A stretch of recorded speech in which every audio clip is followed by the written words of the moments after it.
नमस्कार।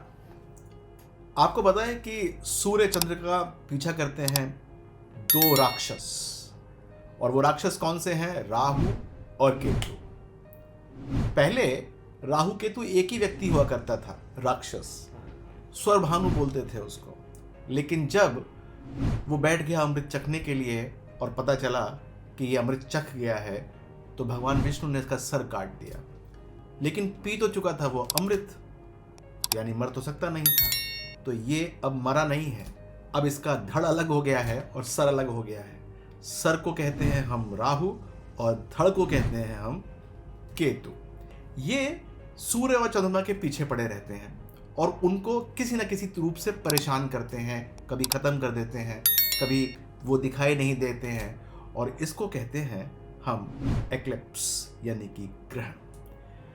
आपकी कुंडली के अंदर ये कभी न मरने वाले दो ऐसे ग्रह हैं जो कि आप कोई भी उपाय कर लीजिए, लेकिन कुछ ना कुछ ये करके रहेंगे। आइए डिस्कस करते हैं कि राहु केतु जो कि कभी ना मरने वाले हैं, वो आपकी कुंडली के अंदर क्या काम करते हैं और आपको कैसे उससे बच के रहना चाहिए। पर ध्यान दीजिएगा, ये कभी नहीं मरते, किसी की कुंडली में नहीं मरते।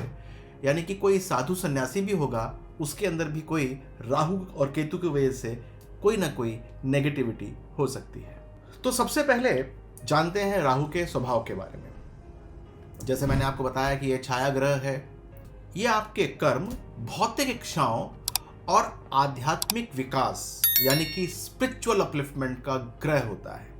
आपको तो पता ही है कि ये अमृत के सेवन से पैदा हो गया और ना मरने वाला राक्षस है। तो आपको इन चीज़ों को राक्षस बनने नहीं देना चाहिए, यानी कि भौतिक इच्छाओं को और आध्यात्मिक विकास को अपनी कुंडली के अंदर कभी भी राक्षस नहीं बनने देना चाहिए। ये महत्वाकांक्षा और माया का भी ग्रह है, यानी कि भ्रम में डाल देता है ये आपको। नवीनता और आध्यात्मिक विकास, ये भी इसी के पैरामीटर्स हैं।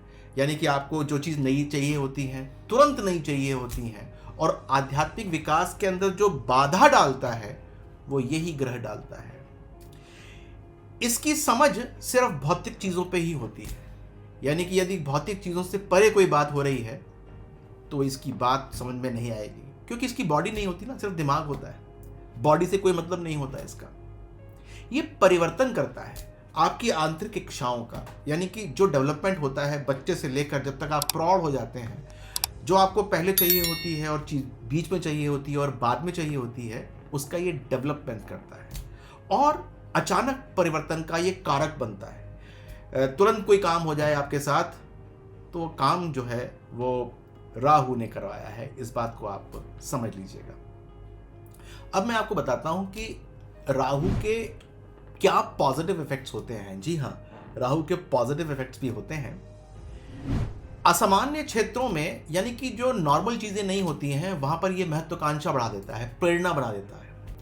यानी कि कोई भी नया चीज खोजना या फिर इस संसार के अंदर कोई भी नई चीज का यदि खोज हुई है तो उसकी कुंडली में राहु ने यह काम उससे कराया।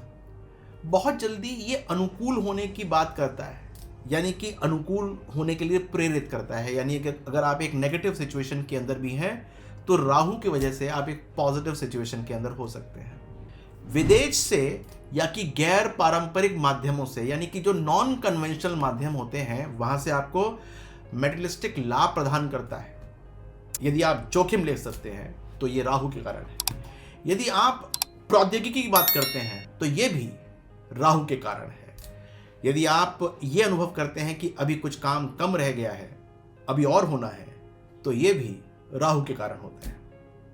आइए अब देखते हैं कि राहु क्या नेगेटिविटी करता है कुंडली के अंदर।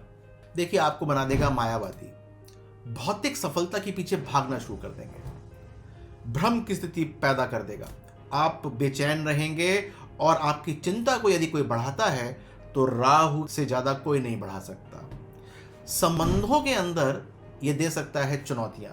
जी हाँ, संबंध खराब करने के अंदर यह परेशानी क्रिएट कर सकता है। और कोई स्वास्थ्य संबंधी परेशानी जो कि किसी ग्रह से नहीं आती, यानी कि फालतू की बातों से अगर आती है स्वास्थ्य में परेशानी, तो वो राहु की वजह से आती है। अब मैं डिस्कस करता हूं कि अगर राहु विभिन्न भावों में होगा, यानी कि हाउसेस में, तो क्या क्या काम कर सकता है। अगर प्रथम भाव में होता है तो वो आपको आकर्षक पर्सनालिटी देता है लेकिन भ्रम उत्पन्न करता है।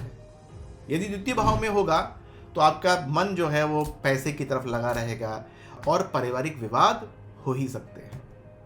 अगर राहु तीसरे हाउस में है तो आपको बना देगा डायनेमिक, साहस बढ़ा देगा, लेकिन लोग आपको कहेंगे कि भाई बहुत चालाक आदमी है ये, यानी चालाकी देगा थर्ड हाउस में राहु यदि चतुर्थ हाउस में है, फोर्थ हाउस में है, तो आपको बना देगा विलासी, यानी कि आप ज़्यादा जो मॉडर्न चीज़ें होती हैं उसको पसंद करना शुरू कर देंगे और परिवार की शांति के अंदर बाधा उत्पन्न करना शुरू कर देगा।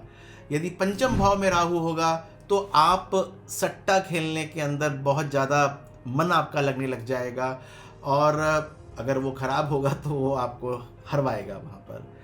अगर छठे भाव में राहु बैठा हुआ है तो ये बहुत अच्छी पोजीशन होती है क्योंकि शत्रुओं के ऊपर आपको विजय प्राप्त होती है, लेकिन स्वास्थ्य संबंधी समस्याएं देना शुरू कर देगा। पता नहीं क्या अलगल खाना शुरू कर देंगे आप। सप्तम भाव में राहु होता है तो अक्सर ऐसी जगह पर संबंध कराता है जो कि गैर पारंपरिक होते हैं। बहुत बार समलैंगिक संबंध करा सकता है, जी हाँ, या फिर गैर परंपरागत जो संबंध होते हैं वो करा सकता है। ये सप्तम भाव का राहु होता है। यदि यही राहु अष्टम भाव के अंदर पहुंच गया तो आपको बना देगा गुप्त, यानी कि आपको आप समझ नहीं पाएंगे।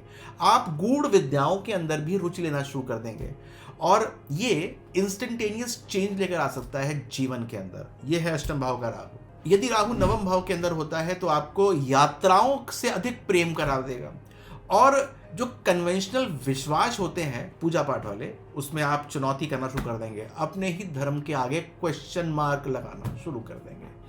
दशम भाव का जो राहु होता है वो महत्वाकांक्षी बनाता है, असामान्य मार्ग पे चलवाता है, ऐसे ऐसे बिजनेस कराता है जो कि लोगों ने सोचे नहीं होंगे।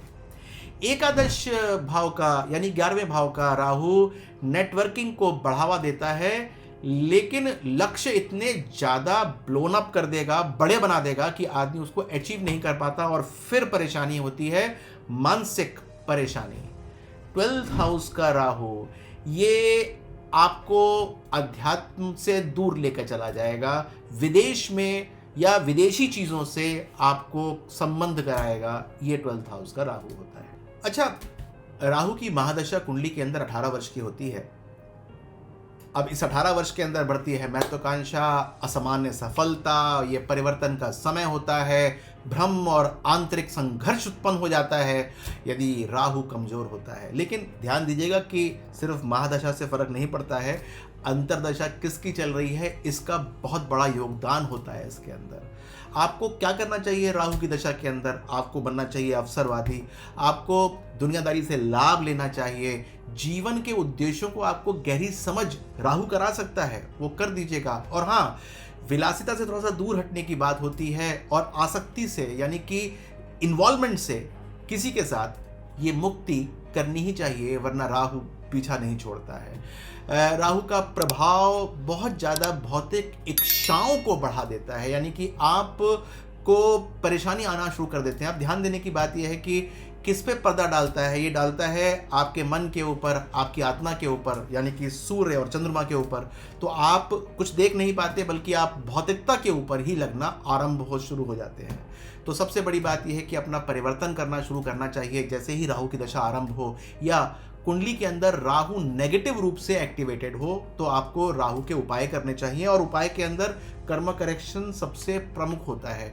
अब मुझे पता नहीं है कि राहु आपकी कौन सी राशि में बैठा है, मुझे ये पता नहीं है कि राहु कौन से भाव में है, तो मैं आपको कर्म करेक्शन वो बता नहीं सकता। लेकिन आप मुझसे जुड़ जाइए ना, आप एक बार अपना कमेंट बॉक्स के अंदर बताइए कि आपका राहु कहाँ है, और यदि आपको नहीं पता तो मुझे नहीं पता आप बताइए, ऐसा लिख दीजिए, तो मैं कुंडली देख के बताऊँगा आपकी कि आपका राहु कहाँ है और आपको क्या कर्मा करेक्शन करना चाहिए, ताकि राहु यदि नेगेटिव चल रहा है कुंडली के अंदर तो वो आपको पॉजिटिव रिजल्ट्स देना शुरू कर दे। जी हाँ, एक बात आपको बताऊं मैं कि Rahu is a catalyst, Rahu is a catalyst.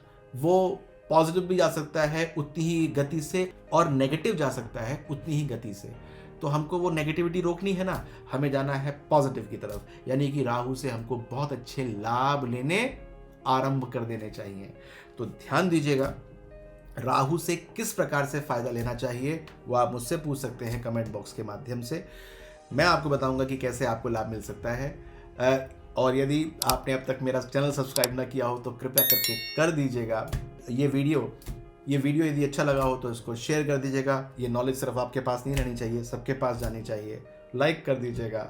अपना ध्यान रखिएगा, राहु को अपने ऊपर हावी मत होने दीजिएगा। नमस्कार।